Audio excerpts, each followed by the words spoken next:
Well, we're going to call this the pre-mortem, not the post-mortem, because the patient technically never was alive, so therefore he could not have died.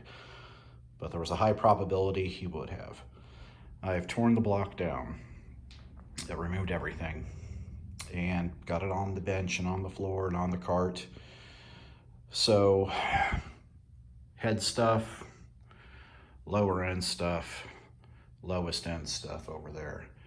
What did we find in this? Well, found my suspicions were correct, that if I had let this go, I would have had major issues. Let's see, you see those dark spots there?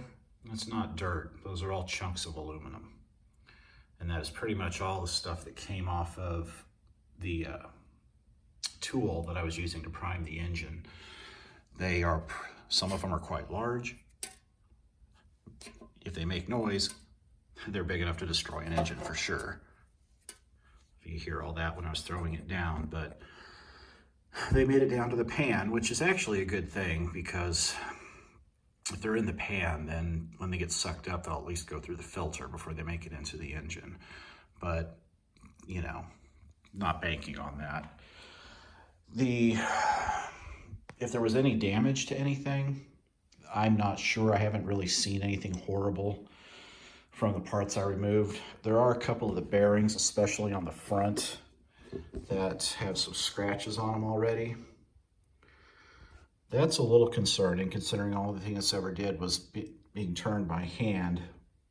And the good news is I actually have spare bearings around here somewhere. Oh, right there. Actually, I bought a second set when I was first putting this together, so I can replace all these, or 90% of them.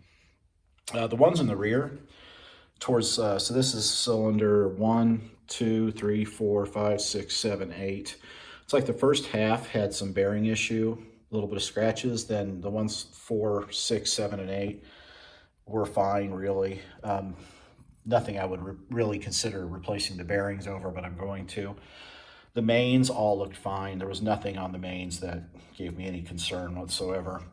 Now on the crank, though, in the same spots that those first 3 or 4 pistons were, that there is some scoring on the crank too.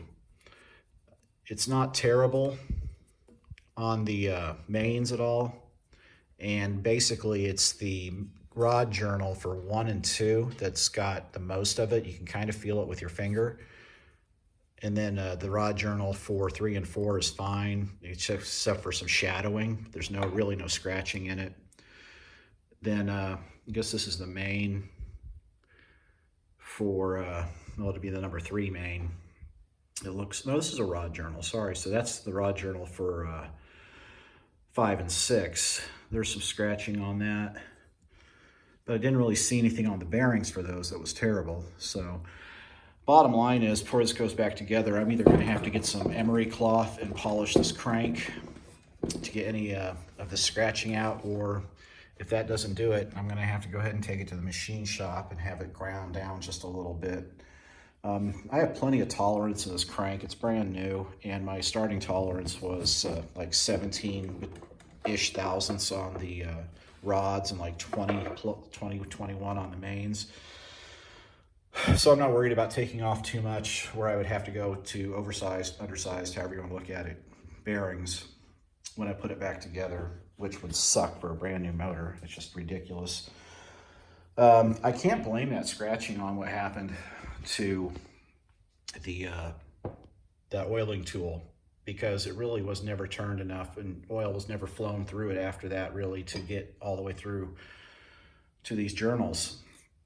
So that had to have been something in the first assembly that wasn't clean, and I'll take ownership of that. At this point, as I said, I'm not mad. It's all irrelevant what happened to it. I'm just focusing on moving forward and getting it repaired. So the shitty part is that, you know, there's some money involved in this. The oil I already mentioned, I'm looking at $50 in oil.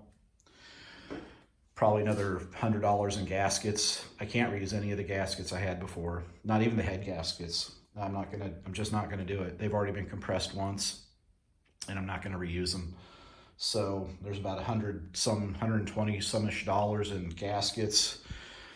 And I don't know, the cheap parts that are here, like the timing chain set, I don't know. I used the normal standard pullers to take them off, but it's cheap enough. I'll probably just get a whole new set of gears and chain for it, just to take zero chances on it. Well, that's where we're at with it, and it's probably going to be another couple of weeks before I get to reassemble. This is just the tear down. I've got to do a lot of cleaning on this and make sure it's in tip-top shape, because I do not want to go through this all again.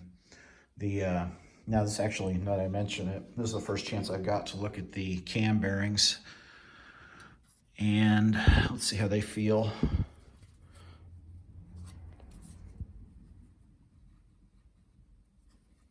Not feeling any scoring so far on the cam bearings. Yeah, they all feel just fine. So the cam bearings are no problem. I won't have to have the machine shop put new ones in. They'll be all right. Just sucks that this had to happen, but it also is a fortunate thing that I saw it, noticed it, and I'm taking the appropriate steps to correct it. So going forward, I'll just have the experience of building the motor again and not any of the fear of having a failure. So that's where we're going to leave this video, and I'll start shooting again when I get everything cleaned up and start the reassembly. God, I'm going to have 30 damn episodes of this engine build before I'm done. That's just insane, but it'll be there for the future for the grandkids to see what a total tard idiot her grandfather was. Okay, it's next weekend, and I went ahead and got the block scrubbed down, everything cleaned out, and reassembled the lower end. Crank rods, pump, pistons are all back in. So got the oil pan cleaned out, found more shavings in it, just a really shitty deal, but the pan is cleaned, there's no more FOD in it, and I'm ready to go ahead and get the cam reinstalled, timing chain, and then just start where I thought I was last week before I put the heads on. That'll get me back to square one.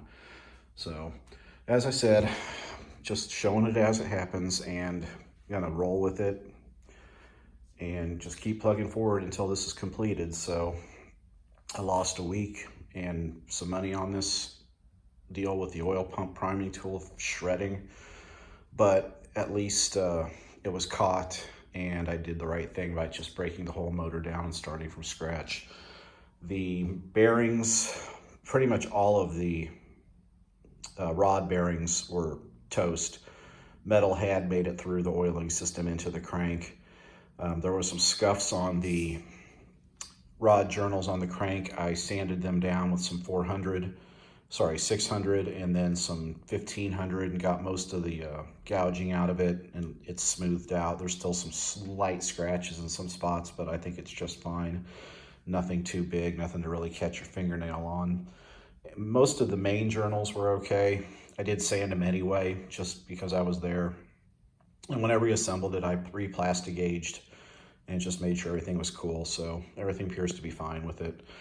Then I'll keep moving on, and here, maybe next weekend, I'll be able to get the rest of it assembled and get back to the point where I thought I was.